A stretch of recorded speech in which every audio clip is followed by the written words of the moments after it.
बाजीराव पेशवा मराठा साम्राज्य के प्रमुख नेताओं में से एक थे।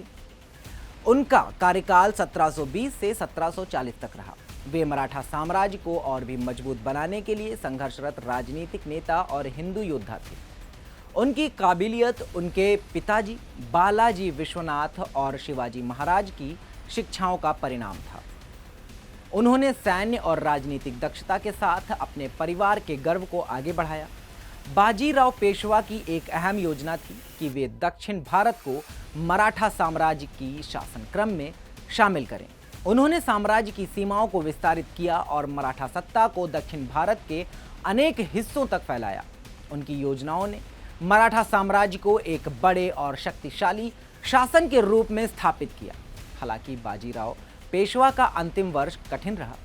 उनकी मृत्यु के बाद उनके उत्तराधिकारी बाजीराव द्वितीय ने भारतीय इतिहास में अपना स्थान बनाया।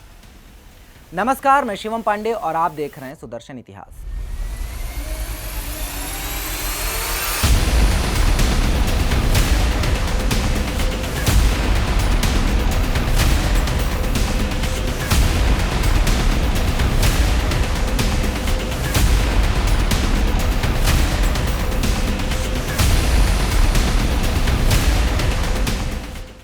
महावीर योद्धा बाजीराव, जिनके शौर्य का वास्तविक आकलन शायद मेरे या किसी के भी वश की बात नहीं है, और वे महायोद्धा जिसके इतिहास को चाटुकारिता के लिए जाने जाने वाले कुछ तथाकथित इतिहासकारों ने सम्मान नहीं दिया। वो इतिहासकार जिन्होंने अपनी कलम और बुद्धि केवल एक घराने में बेच रखी थी। बाजीराव प्रथम मराठा साम्राज्य के महान सेना नायक थे। वे बालाजी विश्वनाथ और राधाबाई के ज्येष्ठ पुत्र थे। राजा शाहू ने बालाजी विश्वनाथ की मृत्यु हो जाने के बाद उन्हें अपना दूसरा पेशवा नियुक्त किया था। बाजीराव प्रथम को बाजीराव बल्लाल और थोरले बाजीराव के नाम से भी जाना जाता है। बाजीराव प्रथम ने हिंदू जाति की कीर्ति को विस्तृत करने के लिए हिंदू पादशाही के आदर्श को फैलाने का प्रयत्न किया। इतना ही नहीं, बाजीराव प्रथम एक महान राजनायक और योग्य सेनापति थे। उन्होंने मुगल साम्राज्य की कमजोर हो रही स्थिति का फायदा उठाने के लिए राजा शाहू को उत्साहित करते हुए कहा था कि आओ हम इस पुराने वृक्ष के खोखले तने पर प्रहार करें, शाखाएं तो स्वयं ही गिर जाएंगी।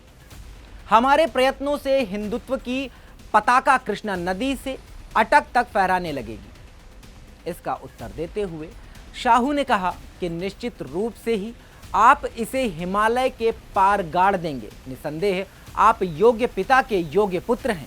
राजा शाहू ने राजकाज से अपने आप को लगभग अलग कर लिया था और मराठा साम्राज्य के प्रशासन का पूरा काम पेशवा बाजीराव प्रथम ही देखते थे। इतना ही नहीं, बाजीराव प्रथम को सभी 9 पेशवाओं में सर्वश्रेष्ठ माना जाता है। बाजीराव प्रथम ने अपनी दूरदृष्टि से देख लिया था कि मुगल साम्राज्य छिन्न भिन्न होने जा रहा है।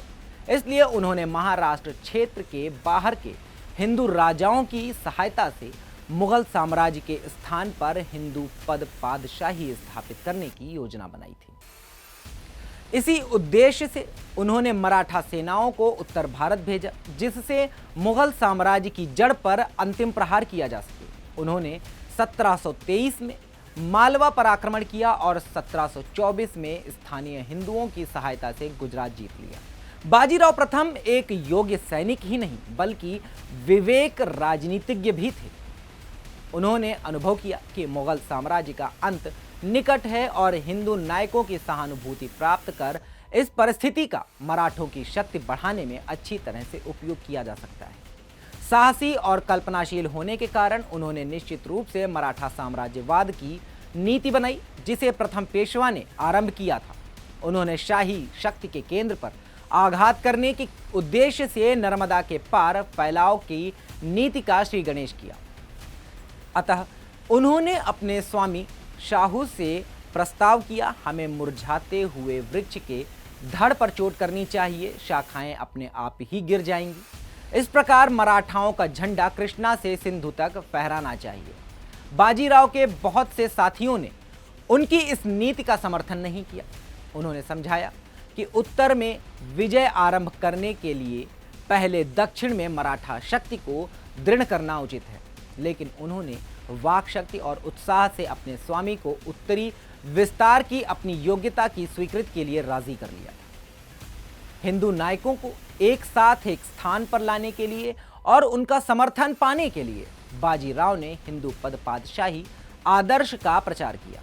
जब उन्होंने दिसंबर सन 1723 में मालवा पर आक्रमण किया, तब स्थानीय हिंदू जमींदारों ने उनकी बड़ी सहायता की। हालांकि इसके लिए उन्हें अपार जनधन का बलिदान करना पड़ा और गुजरात में गृह युद्ध से लाभ उठाकर मराठों ने उस समृद्ध प्रांत में अपना अधिकार स्थापित कर लिया। बाजीराव प्रथम ने सर्वप्रथम दक्कन के निजामुल मुल्क से लोहा लिया, जो मराठों के बीच मतभेद के द्वारा फूट पैदा कर रहा था। 7 मार्च 1728 को पालखेड़ा के संघर्ष में निजाम को बुरी तरह हार का सामना करना पड़ा और मुगी शिवगांव संधि के लिए बाध्य होना पड़ा। बाजीराव प्रथम ने मराठा शक्ति के प्रदर्शन हेतु 29 मार्च सन 1737 को दिल्ली पर धावा बोल दिया था। मात्र 3 दिन के दिल्ली प्रवास के दौरान उसके भय से मुगल सम्राट मोहम्मद शाह दिल्ली को छोड़ने के लिए तैयार हो गया था। इस प्रकार उत्तर भारत में मराठा शक्ति की सर्वोच्चता सिद्ध करने के प्रयास में बाजीराव प्रथम सफल रहे थे। उन्होंने पुर्तगालियों से बसई और सालसिट प्रदेशों को छीनने में सफलता प्राप्त की थी। शिवाजी के बाद बाजीराव प्रथम ही दूसरे ऐसे मराठा सेनापति थे जिन्होंने गुरिल्ला युद्ध प्रणाली को अपनाया। वे लड़ाकू पेशवा के नाम से भी जाने जाते हैं। हिंदुस्तान के इतिहास के बाजीराव ऐसे योद्धा थे जिन्होंने 41 लड़ाइयां लड़ी और एक भी नहीं हारे। वर्ल्ड वॉर सेकेंड में ब्रिटिश आर्मी के कमांडर रहे मशहूर सेनापति जनरल मॉन्टगोमरी ने भी अपनी किताब हिस्ट्री ऑफ वॉरफेयर में बाजीराव की बिजली की गति से तेज आक्रमण शैली की जमकर तारीफ की है और लिखा है कि बाजीराव कभी हारा नहीं।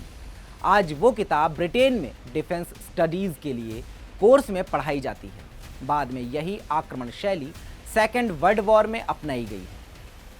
अमेरिकी सेना ने अपनी पालखेड़ की लड़ाई का एक मॉडल ही बनाकर रखा है, जिस पर सैनिकों को युद्ध तकनीक का प्रशिक्षण दिया जाता है। बाजीराव का युद्ध रिकॉर्ड छत्रपति शिवाजी और महाराणा प्रताप से भी अच्छा माना जाता है।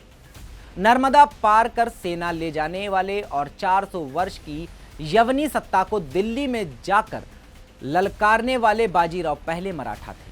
क्या जो तथाकथित स्टार रात में शराब के नशे में धुत हो जाते हैं वो बताएंगे हमें हमारा असली इतिहास? क्या सूरज की महिमा का वर्णन करना 0 वॉट के बल्ब में साहस होना चाहिए? क्या नकली लड़ाई और पर्दे के झूठे एक्शन उन वीरों के असली युद्ध कौशल की बराबरी कर सकते हैं? क्या कुछ तथाकथित स्टार समर्थक दर्शकों द्वारा देखी गई नकली पर्दे की वीरता उन वीरों के वास्तविक युद्ध को समकक्ष मान सकते हैं, जिसके गवाह स्वयं देवता हुआ करते थे? यदि नहीं, तो यह भी जानना होगा कि हिंदवा सूर्य मराठा सिरमौर माने जाने वाले बाजीराव के बारे में, जो अपनी वीरता, रणकौशल, बलिदान, त्याग, राष्ट्र प्रेम से मातृभूमि पर कुदृष्ट उठाने वाले का सर धड़ से अलग करने की शिक्षा देते थे, न कि अपने देश के जवानों के सर काट लेने वाले देश के साथ नाचने गाने की पैरवी करना और हिंदुत्व के मूल्यों का आए दिन कभी अपने बयानों से तो कभी अपनी फिल्मों से उपहास उड़ाना। आज महान योद्धा बाजीराव की पुण्यतिथि है, जिन्होंने हिंदू साम्राज्य की स्थापना के लिए न सिर्फ मुगलों को भारत भूमि में अपनी तलवार के दम पर दफना दिया, अपितु पुर्तगालियों को भी भारत में आने पर पछताने पर मजबूर कर दिया था। आज बाजीराव पेशवा की पुण्यतिथि पर सुदर्शन परिवार उन्हें शत शत नमन वंदन करता है और उनकी यशगाथा को युगों युगांतरों तक दोहराने का संकल्प भी दोहराता है। अभी के लिए बस इतना ही। कल फिर आपसे मुलाकात होगी किसी महापुरुष के अनकहे किस्सों के साथ। तब तक के लिए जय हिंद।